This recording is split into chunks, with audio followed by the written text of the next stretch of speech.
wabarakatuh. Hai semuanya, perkenalkan nama saya Rizky Alustari Utami dengan NIM C1C019-091. Di sini saya sebagai perwakilan dari kelompok 5 akan membahas materi tentang sistem biaya standar dengan metode full costing. Di sini kami beranggotakan 4 orang, ada Aminatul Zuria, Khofifah Rama, dan Feby Sanjaya. Sebelum kita bahas materinya, kita lihat dulu yuk poin-poinnya.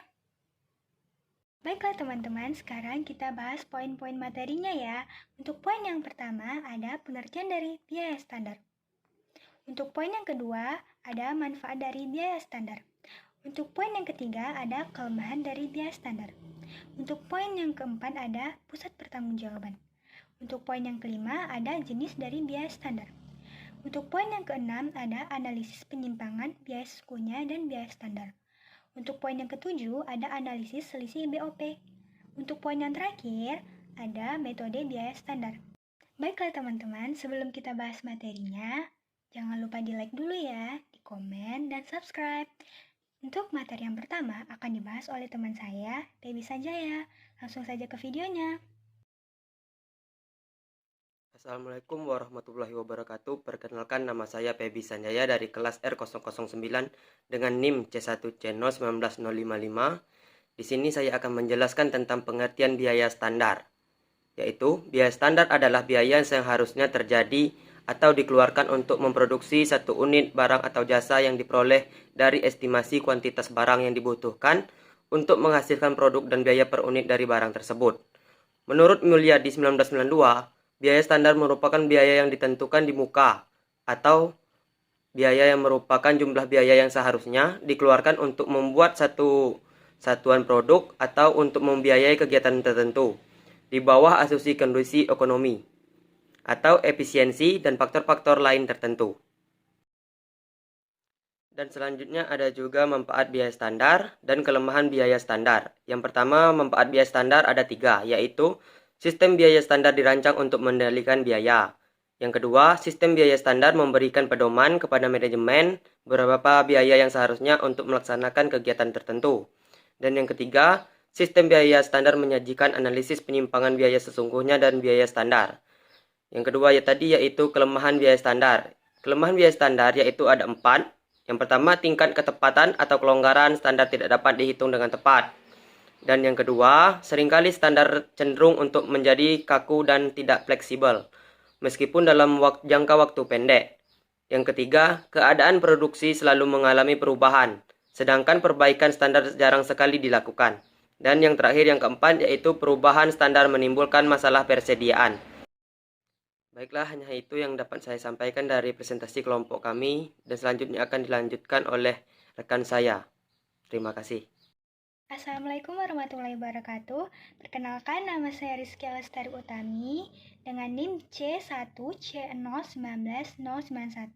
Di sini saya akan membahas materi tentang pusat pertanggungjawaban. Pusat pertanggungjawaban adalah suatu unit organisasi di dalam suatu perusahaan yang dipimpin oleh manajer yang bertanggung jawab. Secara umum, aktivitas tiap pusat pertanggungjawaban di dalam perusahaan adalah mengolah masukan menjadi keluaran. Berdasarkan atas masukan dan keluarannya, pusat pertanggungjawaban dibagi menjadi 4 macam. Yang pertama yaitu ada pusat biaya. Yang kedua ada pusat pendapatan. Yang ketiga ada pusat laba. Dan yang terakhir ada pusat investasi. Sekarang kita lanjutkan ke materi yang selanjutnya, ada jenis biaya standar. Biaya standar dapat diklasifikasikan berdasarkan tingkat ketaatan atau kelonggaran, yaitu pertama ada standar teoritis. Yang kedua ada rata-rata biaya waktu yang lalu. Yang ketiga ada standar lama. Yang keempat ada pelaksanaan terbaik yang dapat dicapai. Baiklah, untuk materi selanjutnya akan dijelaskan oleh teman saya. Terima kasih. Baiklah, di sini saya akan menjelaskan tentang analisis penyimpangan biaya sesungguhnya dari biaya standar. Mulyadi menyatakan penyimpangan biaya yang sesungguhnya dari biaya standar disebut sebagai selisih atau variance. Terdapat 2 macam kapasitas dalam analisis selisih biaya bahan baku dan biaya tenaga kerja langsung, yaitu kapasitas sesungguhnya dan kapasitas standar. Sedangkan dalam analisis biaya overhead pabrik dikenal 3 macam kapasitas, yaitu kapasitas sesungguhnya, kapasitas standar, dan kapasitas normal. Selanjutnya yaitu analisis biaya produksi langsung. Yang pertama, model satu selisih. Dalam model ini, selisih antara biaya sesungguhnya dengan biaya standar tidak dipecahkan ke dalam selisih harga dan selisih kuantitas. Tetapi hanya ada satu macam selisih harga dan selisih kuantitas.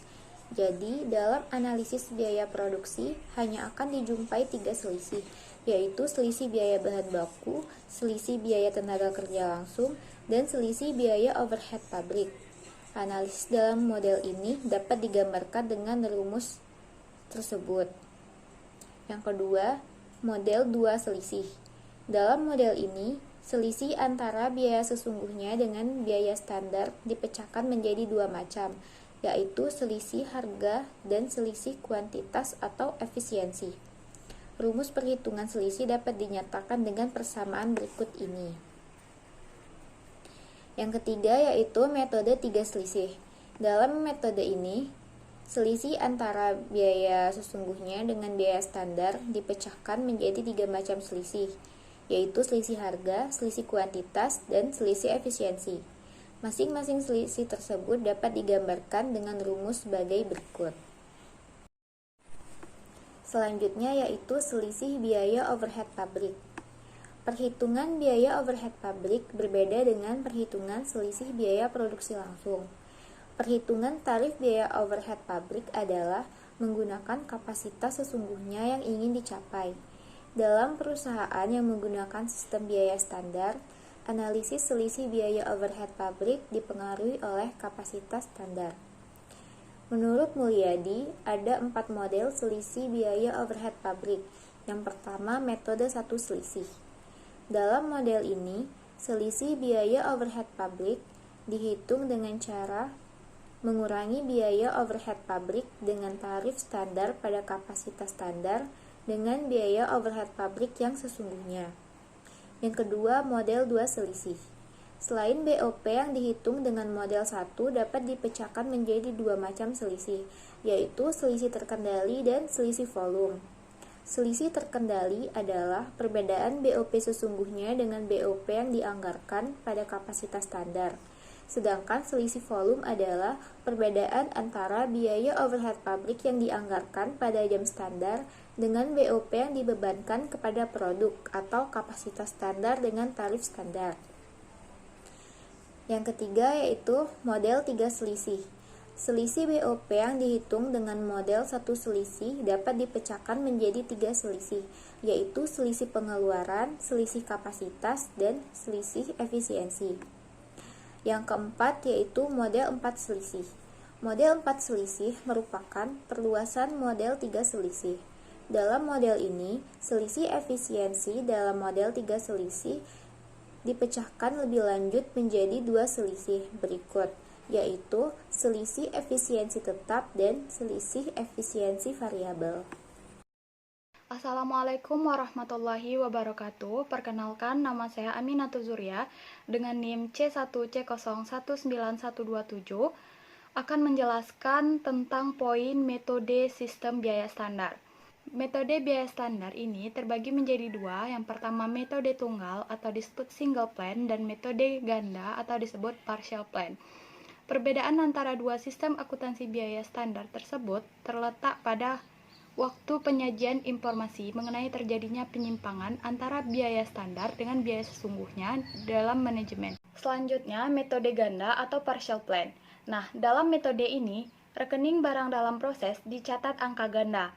Di sebelah debit diisi dengan biaya sesungguhnya dan di sebelah kredit diisi dengan biaya standar. Dalam metode ini, penyimpangan biaya sesungguhnya dari biaya standar dihitung pada akhir periode akuntansi.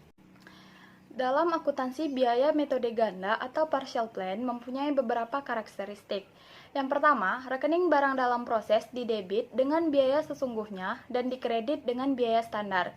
Dalam metode ini, persediaan bahan baku dicatat pada biaya sesungguhnya dan persediaan produk jadi dicatat pada harga pokok standar. Harga pokok penjualan dicatat pada harga pokok standar. Yang kedua, selisih biaya sesungguhnya dari biaya standar dihitung pada akhir periode akuntansi.